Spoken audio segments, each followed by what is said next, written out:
Hello guys, आज मैं आपको बताने जा रहा हूँ अगर किसी व्यक्ति को डायरिया हो जाती है यानी कि उसको लूज़ मोशंस होने लगते हैं, दस्त आने लगती हैं, तो इस कंडीशन में उसको क्या करना चाहिए, क्या ट्रीटमेंट लेना चाहिए।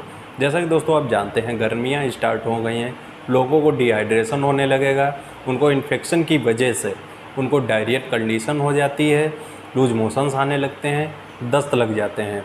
लोगों में डायरिया कई कारणों की वजह से हो सकता है, बैक्टीरियल इन्फेक्शन की वजह से, वायरल इन्फेक्शन की वजह से, डिहाइड्रेशन की वजह से, आंतों में कोई इन्फेक्शन हो गया है उसकी वजह से, या फिर दोस्तों उसको इंडाइजेशन की प्रॉब्लम है तो इस कंडीशन में भी उसको डायरिया हो सकता है।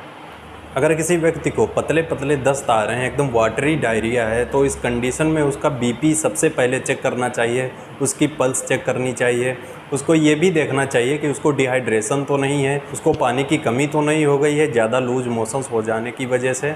आप ज़्यादा से ज़्यादा पेशेंट को फ्रूट जूस दीजिए, बनाना शेक दीजिए, कोकोनट वाटर दीजिए।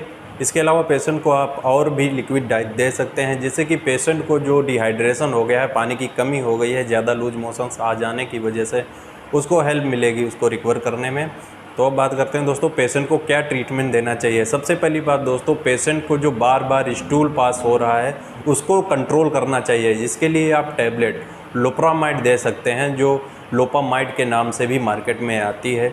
ये 2 टैबलेट आप एक साथ में तुरंत दीजिए, स्टेट पेशेंट को दीजिए। उसके बाद पेशेंट जितनी बार स्टूल के लिए जाता है उतनी बार एक टैबलेट आप दिन में 3 से 4 बार दे सकते हैं लोप्रामाइड की। ये 2 mg की टैबलेट आती है, आपको आसानी से मेडिकल स्टोर पे या फिर कहीं केमिस्ट के पास मिल जाएगी।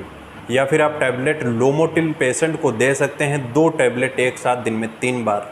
साथ में आप कैप्सूल दे सकते हैं रिडोटिल, जिसमें रिस्काडोटिल होता है, ये दिन में 3 बार पेशेंट को दे सकते हैं। जो रिडोटिल होता है ये पानी के एब्जॉर्प्शन को बढ़ा देता है और पानी की रिकवरी में बहुत ही ज़्यादा हेल्प करता है।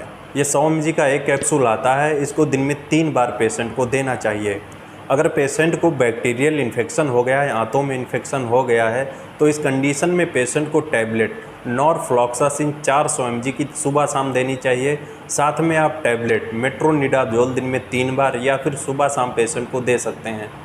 आप पेशेंट को इंजेक्शन भी दे सकते हैं, जेंटामाइसिन 2 ml IM दे सकते हैं या फिर IV दे सकते हैं। यानी कि दोस्तों आप मांस में लगा सकते हैं पेशेंट को या फिर डायरेक्ट नस में दे सकते हैं।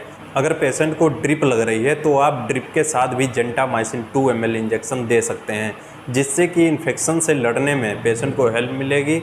इसके अलावा आप टैबलेट टिनिडाजोल 500 mg की सुबह शाम खाने के बाद दे सकते हैं। जब पेशेंट को डायरिया की कंडीशन हो जाती है, उसको बार बार दस्त आने लगते हैं, तो उसकी पेट में मरोड़ जैसी होती है, पेट में दर्द होने लगता है, तो इस कंडीशन में आप इंजेक्शन ज़रूरत पड़ने पर एनाफोर्टान IM दे सकते हैं या फिर आप मेफडिक स्पास, मिनफिक स्पास, डाइसाइक्लोमाइन, ड्रोटावेरिन ये मेडिसिन भी पेशेंट को दे सकते हैं उसके पेट दर्द को कम करने के लिए।